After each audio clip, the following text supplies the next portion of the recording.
ರಾಜ್ಯದಲ್ಲಿ ರಂಗೇರಿದ ಲೋಕಸಭಾ ಚುನಾವಣಾ ರಣಾಂಗಣ.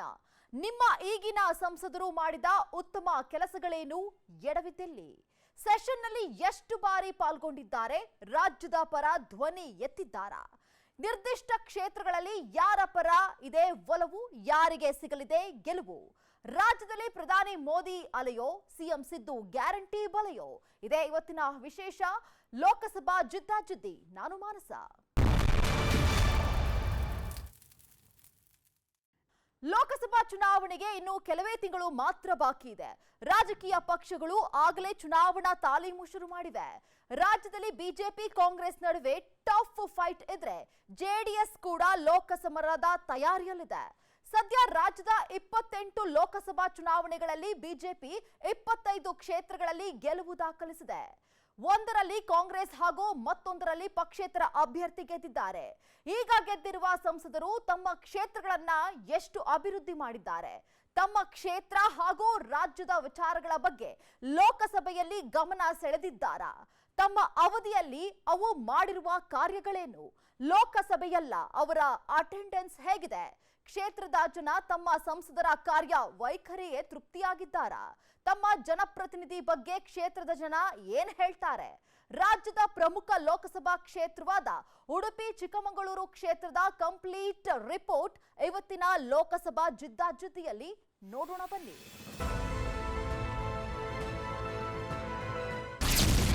ವಿಶಿಷ್ಟ ಪರಿಸರ, ಜನ ಸಂಸ್ಕೃತಿ ಒಳಗೊಂಡಿರುವ ಕ್ಷೇತ್ರ, ಕರಾವಳಿ ಮಲೆನಾಡು ಬಯಲು ಸೀಮೆಯ ಸೊಬಗು. ಉಡುಪಿ ಚಿಕ್ಕಮಗಳೂರು ಕ್ಷೇತ್ರ ರಾಜ್ಯದಲ್ಲಿಯೇ ವಿಭಿನ್ನವಾದ ಪರಿಸರ, ಜನಜೀವನ, ಸಂಸ್ಕೃತಿಯನ್ನು ಒಳಗೊಂಡಿರುವ ಕ್ಷೇತ್ರ. ಒಂದೆಡೆ ಕರಾವಳಿ, ಮತ್ತೊಂದೆಡೆ ಮಲೆನಾಡು. ಇದರ ಜೊತೆಯಲ್ಲೇ ಅರೆ ಮಲೆನಾಡು ಬಯಲು ಸೀಮೆಯನ್ನು ಹೊಂದಿರುವ ಕ್ಷೇತ್ರ ಇದು. 2 ಜಿಲ್ಲೆಗಳಲ್ಲಿ ಹರಡಿಕೊಂಡಿರುವ ಈ ಕ್ಷೇತ್ರ ಅಷ್ಟಮಠಗಳು, ಪ್ರಸಿದ್ಧ ದೇವಾಲಯಗಳು, ರಾಜ್ಯದ ಅತಿ ಎತ್ತರದ ಶಿಖರ ಮುಳ್ಳಯ್ಯನಗಿರಿ, ಇನಾಮ್ ದತ್ತಾತ್ರೇಯ ಪೀಠ ಮತ್ತು ಬೀಚ್ಗಳು, ಸುಂದರ ಪ್ರವಾಸಿ ತಾಣಗಳ ನೆಲೆವೀಡು. ಚಿಕ್ಕಮಗಳೂರು ತನ್ನ ವಿಶಿಷ್ಟವಾದ ಕಾಫಿ ಕಂಪಿಗೂ ಫೇಮಸ್ಸು. ಹೀಗೆ ಈ ಕ್ಷೇತ್ರದ ವಿವಿಧ ಭಾಗಗಳಲ್ಲಿ ಜನರು, ಭಾಷೆ ಮತ್ತು ಅವರ ಸಂಸ್ಕೃತಿಯು ವಿಭಿನ್ನವಾಗಿದೆ. ಉಡುಪಿ ಮತ್ತು ಚಿಕ್ಕಮಗಳೂರು ಜಿಲ್ಲೆ 2008ರಲ್ಲಿ ಕ್ಷೇತ್ರ ಮರು ವಿಂಗಡಣೆ ಬಳಿಕ ಅಸ್ತಿತ್ವಕ್ಕೆ ಬಂದಿರುವ ಕ್ಷೇತ್ರ. ಇದಕ್ಕೂ ಮೊದಲು ಉಡುಪಿ ಮತ್ತು ಚಿಕ್ಕಮಗಳೂರು 2 ಬೇರೆ ಬೇರೆ ಕ್ಷೇತ್ರಗಳಾಗಿದ್ವು. ಹಾಗೆಯೇ ಇಲ್ಲಿನ ರಾಜಕಾರಣವೂ ಭಿನ್ನವಾಗಿತ್ತು. ಆರಂಭದಲ್ಲಿ ಲೋಕಸಭೆ ಕ್ಷೇತ್ರಗಳನ್ನು ವಿಂಗಡಿಸಿದ್ದಾಗ ಚಿಕ್ಕಮಗಳೂರು ಕ್ಷೇತ್ರ ಹಾಸನ ಕ್ಷೇತ್ರದ ಭಾಗವಾಗಿತ್ತು. ಉಡುಪಿ ಸಹ ಸೌತ್ ಕೆನರಾ ನಾರ್ತ್ ಅಂತ ಕರೆಸಿಕೊಳ್ತಿತ್ತು.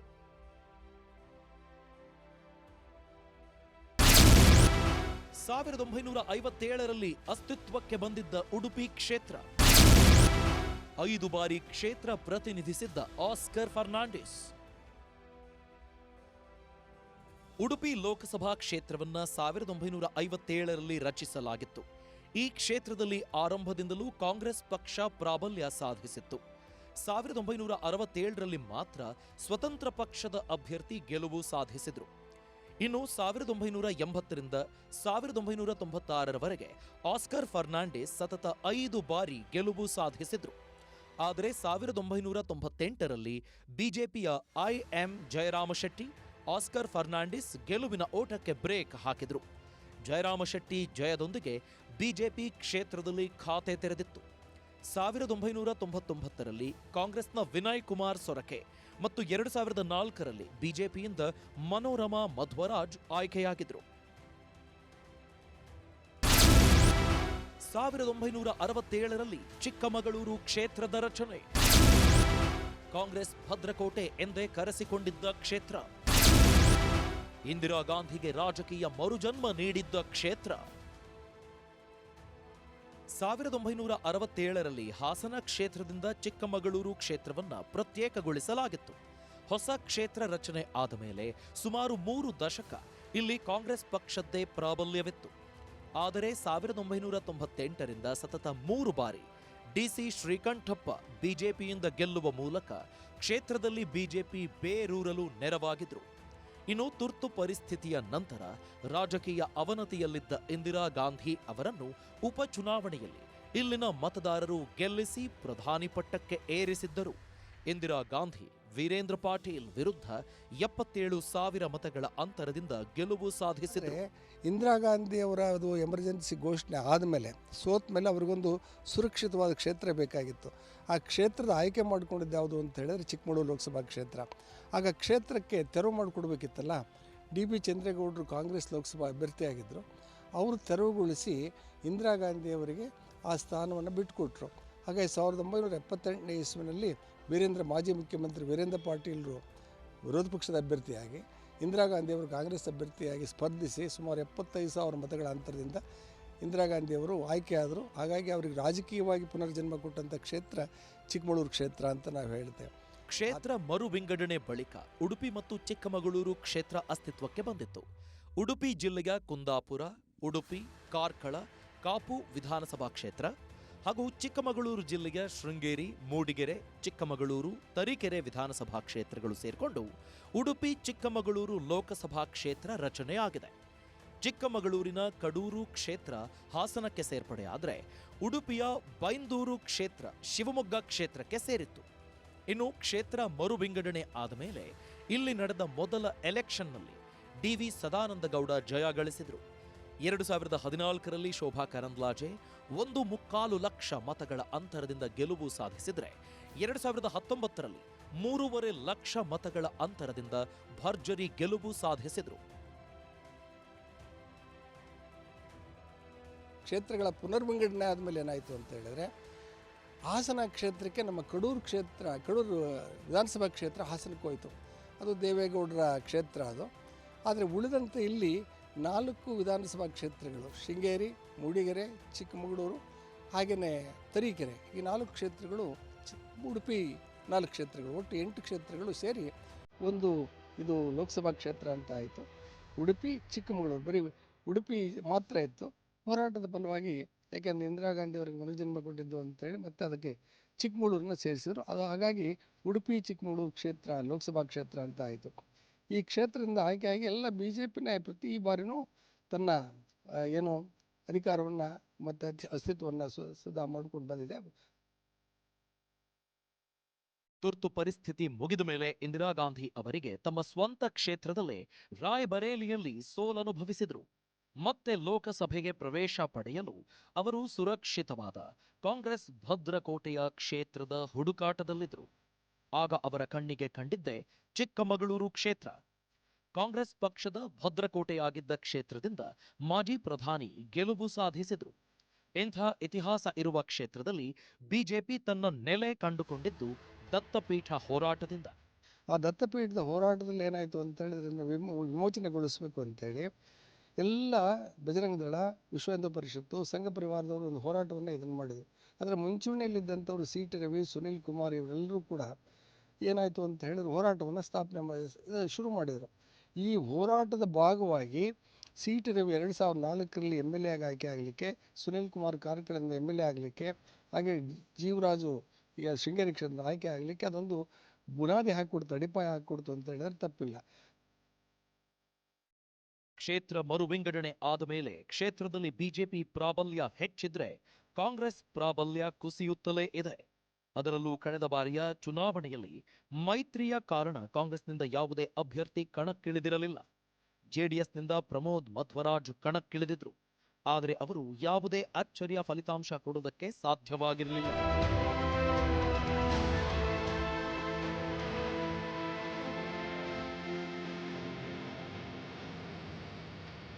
ಶೋಭಾ ಕರಂದ್ಲಾಜೆ ಅವರು ಕಳೆದ 2 ಬಾರಿ ಈ ಕ್ಷೇತ್ರದಲ್ಲಿ ಭರ್ಜರಿ ಗೆಲುವನ್ನ ಸಾಧಿಸಿದ್ರು. ಉಡುಪಿ ಚಿಕ್ಕಮಗಳೂರು ಲೋಕಸಭೆ ಕ್ಷೇತ್ರ 2 ಜಿಲ್ಲೆಗಳಲ್ಲಿ ಹರಡಿಕೊಂಡಿರೋ ಕ್ಷೇತ್ರವಾಗಿದ್ದು ಇಲ್ಲಿ ಹಲವು ಜನಾಂಗಗಳ ಜನರು ವಾಸ ಮಾಡ್ತಾ ಇದ್ದಾರೆ.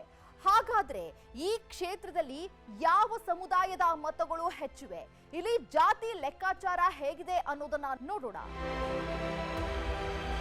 ಉಡುಪಿ ಮತ್ತು ಚಿಕ್ಕಮಗಳೂರು ಲೋಕಸಭಾ ಕ್ಷೇತ್ರದಲ್ಲಿ ಒಟ್ಟು 15,56,117 ಮತದಾರರಿದ್ದಾರೆ.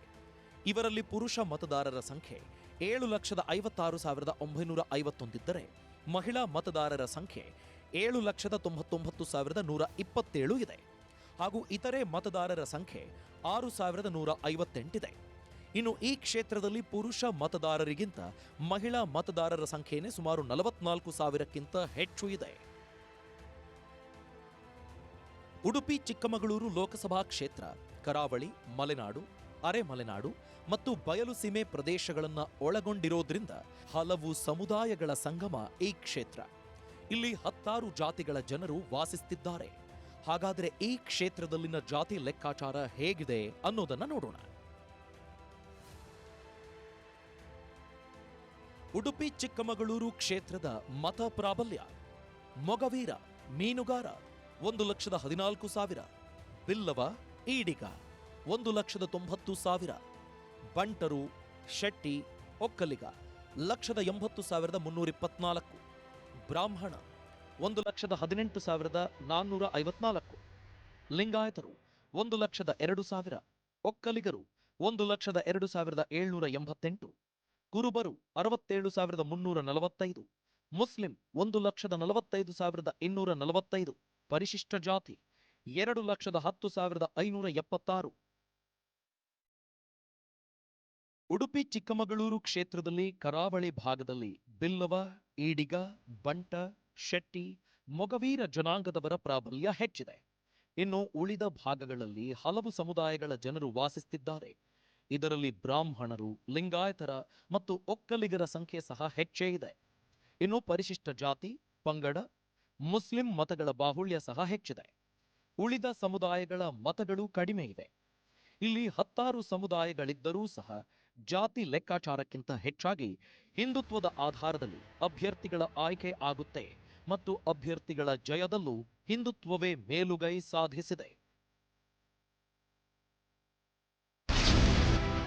10 ಸಮಸ್ಯೆಗಳನ್ನು ಹೊಂದಿರುವ ಜಿಲ್ಲೆಗಳು. ಶೋಭಾ ಕರಂದ್ಲಾಜೆ ಅವಧಿಯಲ್ಲಿ ಆಗಿರುವ ಅಭಿವೃದ್ಧಿ ಏನು? ಚಿಕ್ಕಮಗಳೂರಿನಲ್ಲಿ 5 ನದಿಗಳು ಹರಿಯುತ್ತವೆ. ಆದರೂ ಜಿಲ್ಲೆಯಲ್ಲಿ ನೀರಿನ ಸಮಸ್ಯೆಗೆ ಶಾಶ್ವತ ಪರಿಹಾರ ಸಿಕ್ತಿಲ್ಲ. ಇನ್ನು ಉಡುಪಿಯಲ್ಲೂ ಹಲವು ಸಮಸ್ಯೆಗಳು ಜನರನ್ನ ಕಾಡುತ್ತಿವೆ. ಅದರಲ್ಲೂ ಮೀನುಗಾರರ ಸಮಸ್ಯೆ ಹೆಚ್ಚೇ ಇದೆ. ಜತೆಗೆ ಚಿಕ್ಕಮಗಳೂರಿನಲ್ಲಿ ಕಾಫಿ ಸಮಸ್ಯೆ ಕಾಫಿ ಬೆಳೆಗಾರರನ್ನ ಬೆಂಬಿಡದೆ ಕಾಡುತ್ತಿದೆ. ಹೀಗಿರುವಾಗ ಶೋಭಾ ಕರಂದ್ಲಾಜೆ ತಮ್ಮ ಅಧಿಕಾರಾವಧಿಯಲ್ಲಿ ಜಿಲ್ಲೆಯಲ್ಲಿ ಸಾಕಷ್ಟು ಅಭಿವೃದ್ಧಿ ಕೆಲಸಗಳನ್ನ ಮಾಡಿರೋದಾಗಿ ಹೇಳಿದ್ದಾರೆ. ನಾನು ಆ ಜಿಲ್ಲೆಯವಳಲ್ಲ. ಆದರೂ 2 ಬಾರಿ ಕ್ಷೇತ್ರದ ಜನರು ನನ್ನನ್ನ ಭಾರೀ ಬಹುಮತದಿಂದ ಗೆಲ್ಲಿಸಿದ್ರು. ಉಡುಪಿ ಮತ್ತು ಚಿಕ್ಕಮಗಳೂರಿನಲ್ಲಿ ಹಲವು ಪ್ರಸಿದ್ಧ ದೇವಾಲಯಗಳು, ಪ್ರವಾಸಿ ತಾಣಗಳೂ ಇವೆ. ಹಾಗಾಗಿ ಈ ಜಿಲ್ಲೆಗೆ ಬರುವ ಪ್ರವಾಸಿಗರು, ಭಕ್ತಾದಿಗಳ ಅನುಕೂಲಕ್ಕಾಗಿ ರಸ್ತೆ ಅಭಿವೃದ್ಧಿ ಮಾಡಿದ್ದೀನಿ. ಕ್ಷೇತ್ರದಾದ್ಯಂತ ಹಲವು ರಸ್ತೆ ಕಾಮಗಾರಿ ಮುಗಿದಿವೆ. ಮತ್ತೊಂದಿಷ್ಟು ಕಾಮಗಾರಿಗಳು ನಡೆಯುತ್ತಿವೆ ಅಂತಾರೆ ಸಂಸದರು. ಉಡುಪಿ ಮತ್ತು ಚಿಕ್ಕಮಗಳೂರು ಜಿಲ್ಲೆಯಲ್ಲಿ ನಮ್ಮ ರಸ್ತೆಗಳ ಪರಿಸ್ಥಿತಿ ಹದಗೆಟ್ಟಿತ್ತು. ಉಡುಪಿ ಚಿಕ್ಕಮಗಳೂರು ಒಂದು ಪ್ರವಾಸಿಗರ ತಾಣ, ದೇವಸ್ಥಾನಗಳ ಜಿಲ್ಲೆಗಳು. ಈ ರಸ್ತೆಗಳ ಕನೆಕ್ಟಿವಿಟಿ ಬಹಳ ಮುಖ್ಯವಾಗಿ ನಮ್ಮ ಜಿಲ್ಲೆಗೆ ಬೇಕಾದ್ದು. ನಮ್ಮ ಜಿಲ್ಲೆಯಲ್ಲಿರುವಂಥ ಎಲ್ಲ ಸ್ಟೇಟ್ ಹೈವೇಗಳನ್ನು ಕೂಡ ನ್ಯಾಷನಲ್ ಹೈವೇ ಆಗಿ ಅಪ್ಗ್ರೇಡೇಷನ್ ಮಾಡುವಂಥ ಒಂದು ಕೆಲಸವನ್ನು ನನ್ನ ಅವಧಿಯಲ್ಲಿ ಮಾಡುವ ಪ್ರಯತ್ನ ಮಾಡಿದ್ದೀನಿ. ಸನ್ಮಾನ್ಯ ನರೇಂದ್ರ ಮೋದಿಯವರ ನೇತೃತ್ವದಲ್ಲಿ, ನಿತಿನ್ ಗಡ್ಕರಿಯವರ ಡಿಪಾರ್ಟ್ಮೆಂಟಲ್ಲಿ ನಾವು ಕೇಳಿದಂಥ ಎಲ್ಲ ರಸ್ತೆಗಳು ಕೂಡ ಇವತ್ತು ಅಪ್ಗ್ರೇಡೇಷನ್ ಆಗ್ತಾ ಇದ್ದಾವೆ. ಕೆಲವು ಕೆಲಸ ಮುಗಿದಿದೆ, ಕೆಲವು ಕೆಲಸ ನಡೀತಾ ಇದೆ, ಇನ್ನು ಕೆಲವು ಕೆಲಸ ಆಗುವಂಥದ್ದಿದೆ. ಉಡುಪಿ ಜಿಲ್ಲೆಯಲ್ಲಿ ಅಡಿಕೆ ಹೆಚ್ಚಾಗಿ ಬೆಳೀತಾರೆ. ರೈತರಿಗೆ ಸೂಕ್ತ ಬೆಲೆ ಸಿಗ್ತಿರಲಿಲ್ಲ. ಹಾಗಾಗಿ ಪ್ರಧಾನಮಂತ್ರಿ ನರೇಂದ್ರ ಮೋದಿ ಅವರು ಮಾತುಕತೆ ನಡೆಸಿ ಅಡಿಕೆ ಆಮದು ಸುಂಕವನ್ನ ಹೆಚ್ಚಿಸಿದ್ದೆವು. ಇದರಿಂದ ಅಡಿಕೆಗೆ ಉತ್ತಮ ಬೆಲೆ ಸಿಗ್ತಾ ಇದೆ. ಇನ್ನು ಕಾಫಿ ಬೆಳೆಗಾರರ ಸಮಸ್ಯೆ ಬಗೆಹರಿಸೋಕೆ ಸಾಕಷ್ಟು ಕೆಲಸ ಮಾಡಿದ್ದೀನಿ. ಕೊಂಕಣ ರೈಲ್ವೆ ಸೇರಿದಂತೆ ಕ್ಷೇತ್ರದ ವ್ಯಾಪ್ತಿಯಲ್ಲಿ ರೈಲು ಮಾರ್ಗಗಳ ಅಭಿವೃದ್ಧಿಗೆ ಒತ್ತು ಕೊಟ್ಟಿದ್ದೆ. ಇನ್ನು ಉಡುಪಿ ಮತ್ತು ಚಿಕ್ಕಮಗಳೂರಿನಲ್ಲಿ ಶಿಕ್ಷಣ ಕ್ಷೇತ್ರಕ್ಕೆ ಹೆಚ್ಚು ಒತ್ತು ಕೊಟ್ಟಿದ್ದು 2 ಜಿಲ್ಲೆಯಲ್ಲಿ ಕೇಂದ್ರೀಯ ವಿದ್ಯಾಲಯ ನಿರ್ಮಾಣವಾಗುತ್ತಿದೆ ಅನ್ನೋದು ಶೋಭಾ ಕರಂದ್ಲಾಜೆ ಅವರ ಅಭಿಪ್ರಾಯ. ಹಾಗೇನೇ ಇವತ್ತು ಚಿಕ್ಕಮಗಳೂರು ಮತ್ತು ಉಡುಪಿ ಜಿಲ್ಲೆಯ 2 ಜನರ ಬೇಡಿಕೆ ಇತ್ತು, ನಮಗೊಂದು ಕೇಂದ್ರೀಯ ವಿದ್ಯಾಲಯ ಬರಬೇಕು. 2 ಜಿಲ್ಲೆಯಲ್ಲಿ ಇಷ್ಟು ವರ್ಷಗಳಾದರೂ ಕೂಡ ಕೇಂದ್ರೀಯ ವಿದ್ಯಾಲಯ ಇರಲಿಲ್ಲ. ಆದರೆ ಮೊದಲ ಬಾರಿಗೆ ನನ್ನ ಅವಧಿಯಲ್ಲಿ ಚಿಕ್ಕಮಗಳೂರಿಗೊಂದು KV ಸ್ಕೂಲು, ಕೇಂದ್ರೀಯ ವಿದ್ಯಾಲಯ ಸ್ಕೂಲು, ಅದರ ಬಿಲ್ಡಿಂಗ್ ಆಗಿದೆ. ಈಗ ಇನಾಗರೇಷನ್ಗೆ ನಾವು ಕಾಯ್ತಾ ಇದ್ದೀವಿ. ಅಲ್ಲಿ ಸರ್ಕಾರದಲ್ಲಿ ಅಲ್ಲಿಯ ನೀರಿನ ಸಪ್ಲೈ ಮತ್ತು ವಿದ್ಯುತ್ ಸಪ್ಲೈ ಬಗ್ಗೆ ಕೇಳಿದ್ದೀವಿ. ಅದಾದ ತಕ್ಷಣ ನಮ್ಮದು ಇನಾಗ್ರೇಷನ್ ನಡೆಯುತ್ತೆ. ಉಡುಪಿಯಲ್ಲಿ ಕೂಡ ಕೇಂದ್ರೀಯ ವಿದ್ಯಾಲಯಕ್ಕೆ ಶಿಲಾನ್ಯಾಸ ಆಗಿದೆ. ಉಡುಪಿನಲ್ಲಿ ನಿರ್ಮಲಾ ಸೀತಾರಾಮನ್ ಅವರ ನೇತೃತ್ವದಲ್ಲಿ ಜೆಮ್ಸ್ ಆ್ಯಂಡ್ ಜ್ಯುವೆಲ್ಸ್ ಸ್ಕೂಲನ್ನು ನಾವು ಶುರು ಮಾಡಿದ್ವಿ. ನಮ್ಮ ಕಾಲೇಜ್ಗಳ ಅಪ್ಗ್ರೇಡೇಷನು, ITIಗಳ ಅಪ್ಗ್ರೇಡೇಷನನ್ನು ಮಾಡಿದ್ವಿ. ಚಿಕ್ಕಮಗಳೂರು ಜಿಲ್ಲೆಗೆ ಮೆಡಿಕಲ್ ಕಾಲೇಜು ಹೊಸದಾಗಿ ಒಂದು ಕೇಂದ್ರ ಸರ್ಕಾರದ ನೆರವಿನೊಂದಿಗೆ ನಾವು ಮೆಡಿಕಲ್ ಕಾಲೇಜನ್ನು ಶುರು ಮಾಡಿದ್ವಿ. ಇದು ಕೂಡ ಮೊದಲ ಬಾರಿಗೆ ಆಗಿದೆ. ಕ್ಷೇತ್ರದಲ್ಲಿ ಸಾಕಷ್ಟು ಆಸ್ಪತ್ರೆಗಳನ್ನು ಮೇಲ್ದರ್ಜೆಗೆ ಏರಿಸಲಾಗಿದ್ರೆ ICU ವಾರ್ಡ್ಗಳ ಸಂಖ್ಯೆಯನ್ನು ಹೆಚ್ಚಿಸಲಾಗಿದೆ. ಜೊತೆಗೆ ಕ್ಷೇತ್ರದ ಹಲವು ಭಾಗಗಳಲ್ಲಿ ಆಕ್ಸಿಜನ್ ಪ್ಲಾಂಟ್ಗಳನ್ನು ಸ್ಥಾಪಿಸಲಾಗಿದೆ. ಕ್ಷೇತ್ರದಲ್ಲಿ ಆರೋಗ್ಯ ವಲಯದಲ್ಲಿ ಹೆಚ್ಚಿನ ಕೆಲಸಗಳಾಗಿವೆ ಅಂತಾರೆ ಸಂಸದರು. ಆಸ್ಪತ್ರೆ ಎಲ್ಲ ಆಸ್ಪತ್ರೆಗಳು ಕೂಡ ಅಪ್ಗ್ರೇಡೇಷನ್ ಆಯಿತು. ಕೊರೋನಾದ ಸಂದರ್ಭದಲ್ಲಿ ನಮಗೆ ತುಂಬ ಸಮಸ್ಯೆ ಇತ್ತು. ನಮಗೆ ಆಕ್ಸಿಜನ್ ಪ್ಲಾಂಟು ಎಲ್ಲೂ ಕೂಡ ಇರಲಿಲ್ಲ. ಚಿಕ್ಕಮಗಳೂರಲ್ಲಿ ಇರಲಿಲ್ಲ, ಉಡುಪಿಯಲ್ಲಿ ಇರಲಿಲ್ಲ. ಆದರೆ ಇವತ್ತು ಪೆಟ್ರೋಲಿಯಂ ಡಿಪಾರ್ಟ್ಮೆಂಟಿನ ಸಹಾಯದಿಂದ ಕೇಂದ್ರ ಸರ್ಕಾರದ CSR ಫಂಡಿನ ಕಾರಣಕ್ಕಾಗಿ ಅಲ್ಲಿ ಉಡುಪಿ ಮತ್ತು ಚಿಕ್ಕಮಗಳೂರು, ಕುಂದಾಪುರ ಈ ಎಲ್ಲ ಆಸ್ಪತ್ರೆಗಳಲ್ಲಿ ಮತ್ತು ಶೃಂಗೇರಿ, ಕೊಪ್ಪ ಈ ಎಲ್ಲ ಭಾಗದಲ್ಲಿ ಕೂಡ ಆಕ್ಸಿಜನ್ ಪ್ಲಾಂಟನ್ನು ನಾವು ಮಾಡಿದ್ವಿ. ಬೆಡ್ಗಳ ಅಪ್ಗ್ರೇಡೇಷನ್ ಮಾಡಿದ್ವಿ, ವೆಂಟಿಲೇಟರ್ಸನ್ನು ಮಾಡಿದ್ವಿ, ICUಗಳನ್ನು ಜಾಸ್ತಿ ಮಾಡಿದ್ವಿ, ಜನೌಷಧಿ ಕೇಂದ್ರಗಳನ್ನು ನಾವು ಮಾಡಿದ್ದೀವಿ. ಬರುವಂಥ ದಿನದಲ್ಲಿ ಅಲ್ಲೊಂದು ESI ಆಸ್ಪತ್ರೆ ಉಡುಪಿ ಜಿಲ್ಲೆಯಲ್ಲಿ ನಿರ್ಮಾಣ ಆಗುತ್ತೆ. ಇವತ್ತು ಗೇರುಬೀಜ ಕಾರ್ಮಿಕರಿರ್ಬೋದು ಅಥವಾ ಮೀನುಗಾರಿಕೆಯ ಕಾರ್ಮಿಕರಿರ್ಬೋದು, ಬೇರೆ ಬೇರೆ ರೀತಿಯ ಕಾರ್ಮಿಕರಿಗೆ ಇದು ಅನುಕೂಲ ಆಗುತ್ತೆ. ಕ್ಷೇತ್ರದಲ್ಲಿ 2 ಬಾರಿ ಗೆಲ್ಲಿಸಿದ ಜನರಿಗಾಗಿ ನಾನು ಕೇಂದ್ರದಿಂದ ಸಾಕಷ್ಟು ಅನುದಾನ ತಂದಿದ್ದು ಅಭಿವೃದ್ಧಿ ಕೆಲಸಗಳನ್ನು ಮಾಡಿದ್ದೀನಿ ಅಂತ ಶೋಭಾ ಕರಂದ್ಲಾಜೆ ಹೇಳಿಕೊಂಡಿದ್ದಾರೆ.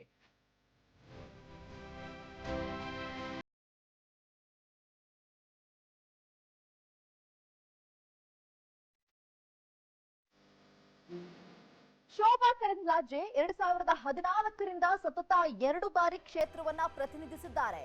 ಕ್ಷೇತ್ರದಲ್ಲಿ ಸಹಜವಾಗಿಯೇ ಲೋಕಸಭೆ ಚುನಾವಣೆಯಲ್ಲಿ ಹೆಚ್ಚು ಸ್ಥಾನ ಗೆಲ್ಲೋಕೆ ಬಿಜೆಪಿ ಕಾಂಗ್ರೆಸ್ ನಡುವೆ ಪೈಪೋಟಿ ಇದೆ. ಹಾಗಾಗಿ ಉಡುಪಿ ಚಿಕ್ಕಮಗಳೂರು ಕ್ಷೇತ್ರದಲ್ಲಿ 2 ಪಕ್ಷಗಳ ಸಿದ್ಧತೆ ಹೇಗಿದೆ, ಬಿಜೆಪಿಯನ್ನ ಮಣಿಸೋಕೆ ಕಾಂಗ್ರೆಸ್ ಹೇಗೆ ಸಿದ್ಧವಾಗ್ತಿದೆ ಅನ್ನೋ ವಿವರ ನೋಡೋಣ ಬನ್ನಿ. ಉಡುಪಿ ಚಿಕ್ಕಮಗಳೂರು ಕ್ಷೇತ್ರದ ಮತದಾರರು ಸಂಸದೆ ಶೋಭಾ ಕರಂದ್ಲಾಜೆ ಕಳೆದ 10 ವರ್ಷಗಳಲ್ಲಿ ಮಾಡಿರುವ ಕೆಲಸಗಳ ಬಗ್ಗೆ ಪರ ವಿರೋಧ ಅಭಿಪ್ರಾಯಗಳನ್ನು ವ್ಯಕ್ತಪಡಿಸುತ್ತಿದ್ದಾರೆ. ಕೆಲವರು ಕ್ಷೇತ್ರದಲ್ಲಿ ರಸ್ತೆಗಳ ಅಭಿವೃದ್ಧಿ ಆಗ್ತಿದೆ ಅಂದ್ರೆ, ಮತ್ತೊಂದಿಷ್ಟು ಜನರು ಶೋಭಾ ಕರಂದ್ಲಾಜೆ ಅವರಿಗೆ ಈ ಭಾಗದ ಜನರ ಸಮಸ್ಯೆಗಳ ಅರಿವಿಲ್ಲ, ಜನರ ಸಮಸ್ಯೆಗಳನ್ನು ಬಗೆಹರಿಸುವ ಇಚ್ಛಾಶಕ್ತಿಯ ಕೊರತೆ ಇದೆ, ಅವರಿಂದ ಈ ಕ್ಷೇತ್ರದಲ್ಲಿ ಯಾವ ಕೆಲಸವೂ ಆಗಿಲ್ಲ ಅಂತಿದ್ದಾರೆ. ಹಾಗಾದ್ರೆ ಕ್ಷೇತ್ರದ ಮತದಾರರು ಸಂಸದರು ಮಾಡಿರೋ ಕೆಲಸಗಳ ಬಗ್ಗೆ ಏನು ಹೇಳಿದ್ರು ನೋಡಿ. ಸಣ್ಣಪುಟ್ಟ ಕೆಲಸ ಮಾಡ್ತಿದ್ದಾರೆ. ಮತ್ತು ಈಗ ನರೇಂದ್ರ ಮೋದಿ ಅವರ ಏನು ಕನಸಿತ್ತು, ಮತ್ತು ಮುದ್ರಾ ಯೋಜನೆ ಇರ್ಬೋದು, ಮತ್ತು ಕಿಸಾನ್ ಸಮ್ಮಾನ್ ಯೋಜನೆ ಇರ್ಬೋದು, ಆಮೇಲೆ ಏನೇ ಇರ್ಬೋದು, ಒಂದು ಕೇಂದ್ರ ಸರ್ಕಾರದ ಒಂದು ಎಲ್ಲ ಕಾರ್ಯಕ್ರಮಗಳನ್ನ ಅದು ಜನರಿಗೆ ತಲುಪಿಸ್ತಿದ್ದಾರೆ. ಮತ್ತು PMEGP ಯೋಜನೆಯಿಂದ ಸಾಕಷ್ಟು ನಿರುದ್ಯೋಗ ಯುವಕರಿಗೆ ಒಂದು ಅನುಕೂಲ ಆಗಿದೆ. ಅದೇ ನಾವು ಹೇಳೋದಂದರೆ 100ಕ್ಕೆ 100 ಭಾಗ ಅವರಿಗೆ ಅಂಕ ಕೊಡಲ್ಲ ಅಂದರು, ಅಂದರೆ ತೃಪ್ತಿದಾಯಕ ಆಗಿದೆ. ಒಳ್ಳೆ ಕೆಲಸ ಮಾಡಿದ್ದಾರೆ. ಅಂದರೆ ಇನ್ನೂ ಸಾಕಷ್ಟು ಮಾಡೋದಿದೆ ಕೆಲಸ. ಶೋಭಾ ಕರಂದ್ಲಾಜೆ ಅವರು ಮನಸ್ಸು ಮಾಡಿದರೆ ಕೇಂದ್ರ ಪರಿಸರ ಇಲಾಖೆಯಿಂದ ಈ ಮಲೆನಾಡು ಭಾಗದಲ್ಲಿರ್ತಕ್ಕಂಥ ಎಲ್ಲ ಅರಣ್ಯ ಸಮಸ್ಯೆಗಳನ್ನು ಬಗೆಹರಿಸ್ಬೋದಾಯಿತು. ಶೋಭಾ ಕರಂದ್ಲಾಜೆ ಅವರಿಗೆ ಈ ಭಾಗದ ಜನರ ಸಮಸ್ಯೆಗಳ ಅರಿವಿಲ್ಲ ಮತ್ತು ಈ ಭಾಗದ ಜನರ ಸಮಸ್ಯೆಗಳನ್ನು ಬಗೆಹರಿಸಬೇಕನ್ನುವ ಇಚ್ಛಾಶಕ್ತಿಯ ಕೊರತೆ ಮತ್ತು ತಲೆಯಲ್ಲಿ ಏನು ವ್ಯವಸ್ಥೆಗಳನ್ನು ಸರಿ ಮಾಡಬೇಕು ಅನ್ನುವ ಕಾನೂನು ಪರಿಜ್ಞಾನವೂ ಇದ್ದೇ ಇರತಕ್ಕಂಥ ಮೊದಲ ಈ ಭಾಗದ ಸಂಸದೆಯವರು. ಹಾಗಾಗಿ ಅವರಿಂದ ಏನೂ ಕೆಲಸ ಆಗಿಲ್ಲ, ಯಾವುದಾದ್ರು ಸಣ್ಣ ಕೆಲಸಗಳನ್ನು ಕೂಡ ಮಾಡಿಕೊಡೋಕೆ ಆಗದೇ ಇರತಕ್ಕಂಥ ಮೊದಲ ಸಂಸದೆ. ಅಸೆಂಬ್ಲಿ ಎಲೆಕ್ಷನ್ನಲ್ಲಿ ಚಿಕ್ಕಮಗಳೂರಿನ 5 ಕ್ಷೇತ್ರ ಸೋತಿದ್ದ ಬಿಜೆಪಿಯಲ್ಲಿ ಹೆಚ್ಚಿದ ಟಿಕೆಟ್ ಆಕಾಂಕ್ಷಿಗಳ ಸಂಖ್ಯೆ. ಶೋಭಾ ಕರಂದ್ಲಾಜೆ ಕಳೆದ ಬಾರಿ ಸ್ಪರ್ಧೆ ಮಾಡಿದ್ದಾಗ ಬಿಜೆಪಿ ಕಾರ್ಯಕರ್ತರಿಂದ ವಿರೋಧ ವ್ಯಕ್ತವಾಗಿತ್ತು. ಇದರ ಹೊರತಾಗಿಯೂ ಮೋದಿ ಅಲೆಯಲ್ಲಿ ಅವರು ಗೆಲುವು ಸಾಧಿಸಿದರು. ಆದರೆ ಈ ಬಾರಿ ಶೋಭಾ ಕರಂದ್ಲಾಜೆ ಬೆಂಗಳೂರು ಉತ್ತರ ಕ್ಷೇತ್ರದಿಂದ ಸ್ಪರ್ಧೆ ಮಾಡ್ತಾರೆ ಅನ್ನೋ ಮಾತುಗಳು ಕೇಳಿ ಬರ್ತಿವೆ. ಹಾಗಾಗಿ ಬಿಜೆಪಿಯಿಂದ ಸ್ಪರ್ಧೆ ಮಾಡೋಕೆ ಆಕಾಂಕ್ಷಿಗಳ ಸಂಖ್ಯೆ ಹೆಚ್ಚಾಗ್ತಿದೆ. ಶೃಂಗೇರಿ ವಿಧಾನಸಭಾ ಕ್ಷೇತ್ರದಿಂದ 3 ಬಾರಿ ಶಾಸಕರಾಗಿ ಸಚಿವರಾಗಿ ಕಾರ್ಯನಿರ್ವಹಿಸಿದ್ದ DN ಜೀವರಾಜ್ ಕೂಡ ಸ್ಪರ್ಧೆಯ ಇಂಗಿತ ವ್ಯಕ್ತಪಡಿಸಿದ್ದು ಅದಕ್ಕೆ ಸಿದ್ಧತೆಯನ್ನು ಮಾಡ್ಕೋತಿದ್ದಾರೆ. ಮತ್ತೊಂದೆಡೆ 4 ಬಾರಿ ಶಾಸಕರಾಗಿ, ಸಚಿವರಾಗಿ, ರಾಷ್ಟ್ರೀಯ ಪ್ರಧಾನ ಕಾರ್ಯದರ್ಶಿಯಾಗಿದ್ದ ಸಿಟಿ ರವಿ ಕೂಡ ಈ ಬಾರಿ ಲೋಕಸಭಾ ಚುನಾವಣೆ ತಯಾರಿಯಲ್ಲಿದ್ದು, ಪಕ್ಷದ ವರಿಷ್ಠರು ಅವಕಾಶ ನೀಡಿದರೆ ಸ್ಪರ್ಧೆ ಮಾಡುವ ಇಂಗಿತವನ್ನು ತಮ್ಮ ಆಪ್ತ ವಲಯದಲ್ಲಿ ತೋಡಿಕೊಂಡಿದ್ದಾರೆ ಎನ್ನಲಾಗುತ್ತಿದೆ. ಜೊತೆಗೆ ಪ್ರಮೋದ್ ಮಧ್ವರಾಜ್ ಸಹ ಕ್ಷೇತ್ರದಲ್ಲಿ ಈಗಾಗಲೇ ಪ್ರಚಾರ ಪ್ರಾರಂಭ ಮಾಡಿದ್ದು, ಟಿಕೆಟ್ ಆಕಾಂಕ್ಷೆ ವ್ಯಕ್ತಪಡಿಸುತ್ತಿದ್ದಾರೆ.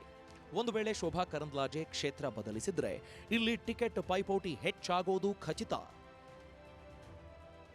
ಶೋಭಾ ಕರಂದ್ಲಾಜೆ ಅವರು ಕಳೆದ ಬಾರಿ ನಿಂತಾಗ ಸ್ವಲ್ಪ ಅಲ್ಲಿ BJP ಕಾರ್ಯಕರ್ತರನ್ನೇ ಗೋ ಬ್ಯಾಕ್ ಶೋಭಾ ಅಂತೇಳಿ ಒಂದು ಕ್ಯಾಂಪೇನನ್ನು ಪ್ರಾರಂಭ ಮಾಡಿದರು.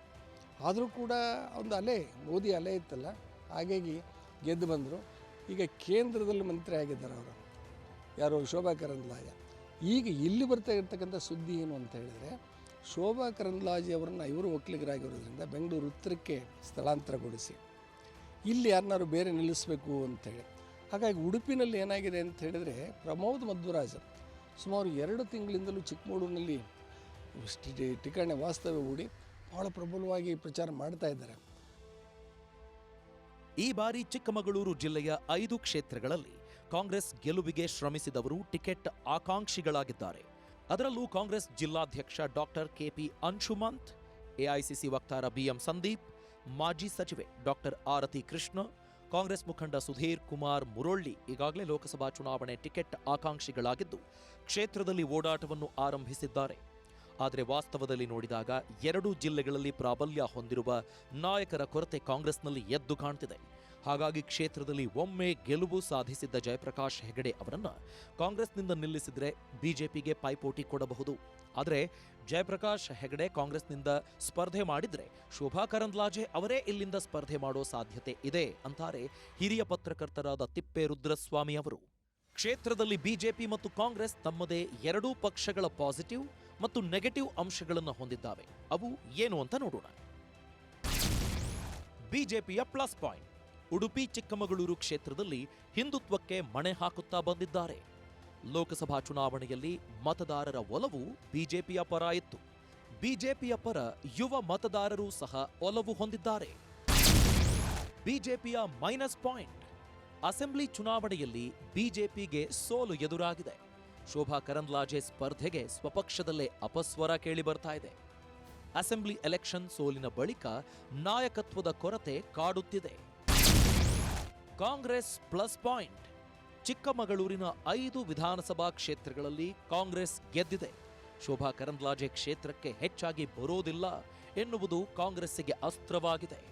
ಬಿಜೆಪಿ ಅಡಿಕೆ ಬೆಳೆಗಾರರ ಸಂಕಷ್ಟಕ್ಕೆ ಸ್ಪಂದಿಸಿಲ್ಲ ಎಂಬ ಆರೋಪವೂ ಕೇಳಿಬಂದಿದೆ. ಕಾಂಗ್ರೆಸ್ ಮೈನಸ್ ಪಾಯಿಂಟ್: ಉತ್ತಮ ವರ್ಚಸ್ಸು ಹೊಂದಿರುವ ಅಭ್ಯರ್ಥಿಗಳ ಕೊರತೆ ಎದುರಿಸುತ್ತಿದೆ. ಈವರೆಗೂ ಅಭ್ಯರ್ಥಿ ಯಾರು ಎನ್ನುವುದೇ ಗೊಂದಲವಾಗಿದೆ. ಕಳೆದ ಹಲವು ವರ್ಷಗಳಿಂದ ಬಿಜೆಪಿಯ ಭದ್ರಕೋಟೆಯಾಗಿದೆ ಈ ಕ್ಷೇತ್ರ. ಶೋಭಾ ಕರಂದ್ಲಾಜೆ ತಮ್ಮ ಅವಧಿಯಲ್ಲಿ ಆದ ಅಭಿವೃದ್ಧಿ ಕಾರ್ಯಗಳು ಹಾಗೂ ಕ್ಷೇತ್ರಕ್ಕೆ ತಂದ ಅನುದಾನದ ಆಧಾರದ ಮೇರೆಗೆ ಚುನಾವಣೆ ಎದುರಿಸುವುದು ನಿಶ್ಚಿತ. ಒಂದು ವೇಳೆ ಪಕ್ಷ ಬೇರೆಯವರಿಗೆ ಟಿಕೆಟ್ ನೀಡಿದರೆ ಪ್ರಬಲ ಅಭ್ಯರ್ಥಿಗೆ ಮಣೆ ಹಾಕುವ ಸಾಧ್ಯತೆ ಇದೆ. ಕಾಂಗ್ರೆಸ್ ಸಹ ಯಾರನ್ನ ಕಣಕ್ಕಿಳಿಸಲಿದೆ ಅನ್ನೋದರ ಮೇಲೆ ಗೆಲುವಿನ ಲೆಕ್ಕಾಚಾರ ನಿರ್ಧಾರವಾಗಲಿದೆ. ನೋಡಿದ್ರಲ್ವಾ, ಇದಾಗಿತ್ತು ಇವತ್ತಿನ ಲೋಕಸಭಾ ಜಿದ್ದಾಜಿದ್ದಿ. ಮುಂದಿನ ವಾರ ಮತ್ತೊಂದು ಕ್ಷೇತ್ರದ ರಿಪೋರ್ಟ್ ಹೊತ್ತು ಬರ್ತೀವಿ. ಅದುವರೆಗೂ ನೋಡ್ತಾ ಇರಿ ವಿಸ್ತಾರ ನ್ಯೂಸ್. ಇದು ನಿಖರ ಜನಪರ.